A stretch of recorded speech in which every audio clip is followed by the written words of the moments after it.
how to install a kitchen sink into your worktop, to a brand new worktop.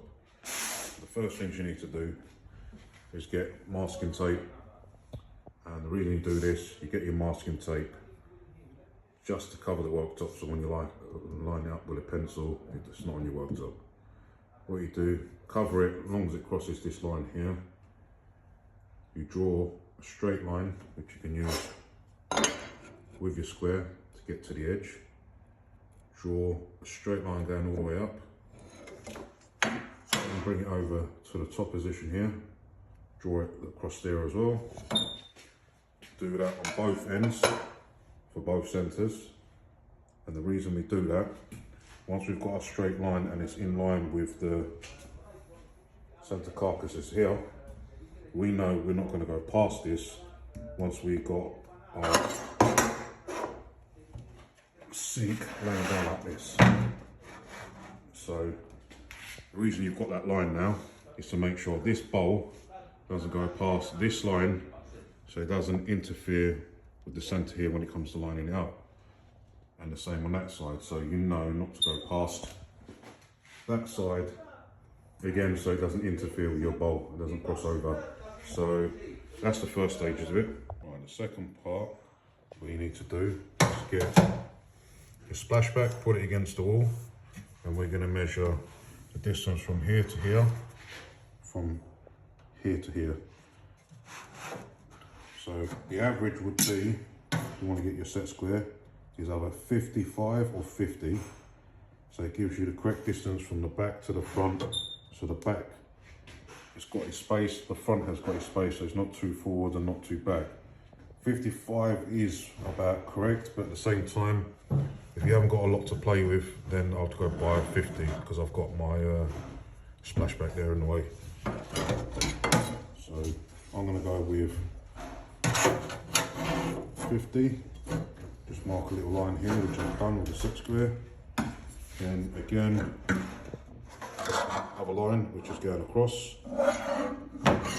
Once I've done that, the next stage will be making sure my basin doesn't go past that line, because obviously it'd be in the way of the carcass and you'd be outside and be cutting that wrong. Put it just inside, mark little lines to make sure it's in the 55 or 50 direction. Mine is 50. Every corner is marked 50. Mark them all the way around, little bits of lines onto the worktop. And once you've got them on every corner, mark it up with masking tape, which we're going to do now, all the way around. And then we're going to draw a complete straight line onto the masking tape, which is visible to cut. Okay, the next step is we're masking it all the way around where we marked on the corners. Transfer that line back onto the masking tape on the corners of the basin, all the way around. Two corners, and then what we're going to do, we're going to put the basin back on top along them lines and mark it all the way around the actual outside of the basin this time. Put your basin back on, get your pencil, draw all the way around the basin, get into your line so it's all lined up.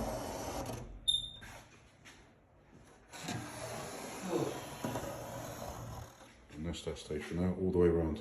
We've got our lines, we've marked it around the basin, and the next stage is to figure out the inside depth.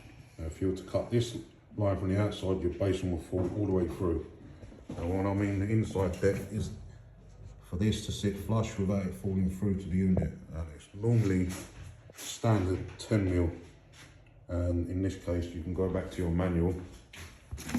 Sometimes it's written on their manufacturer's manual is 10 mil. The inside depth that has to be cut. So the outside is just for drawing round, the inside is for cutting, and that's where your basin will sit inside without falling through. Okay, now I've marked 10 mil from my pencil line into my blue line, all the way round, and I've got a line going all the way round. I've marked this one deliberately in blue because that's going to be my cutting line.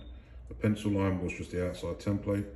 The inside blue line is where I'm going to be cutting, and not past it across here, just to before it, as it marks up here. So that will be my inside cutting line all the way around, which is my 10mm gap, which my sink is going to be sitting in and hopefully not fall through.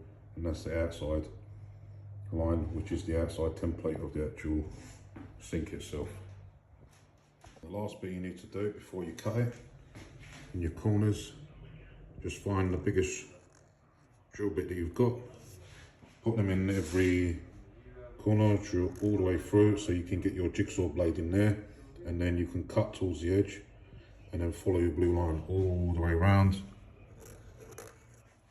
until that template falls out, and then you can fit your sink hopefully in there without it falling through.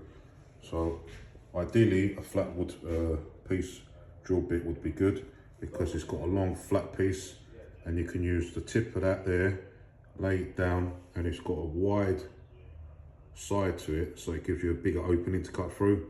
But right now I don't have anything bigger than this size drill bit, so it'll have to do, which it will work. As long as your jigsaw blade fits through there and you're able to cut around the blue line, it should be a way to go.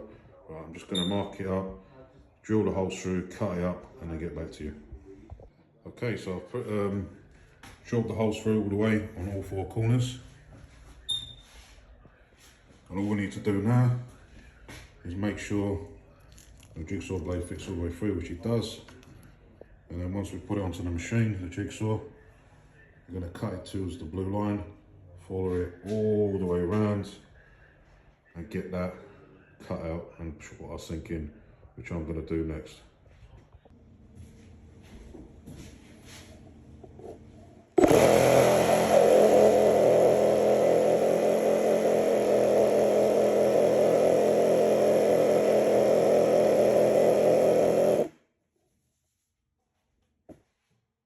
Now you've got your cutout for your worktop, you can grab your basin and hopefully it fits inside.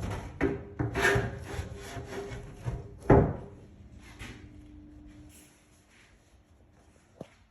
that's it.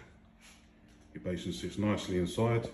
All I need to do now is remove the masking tape, and then on the next video I'll show you how to install it, seal it around it, put it in place.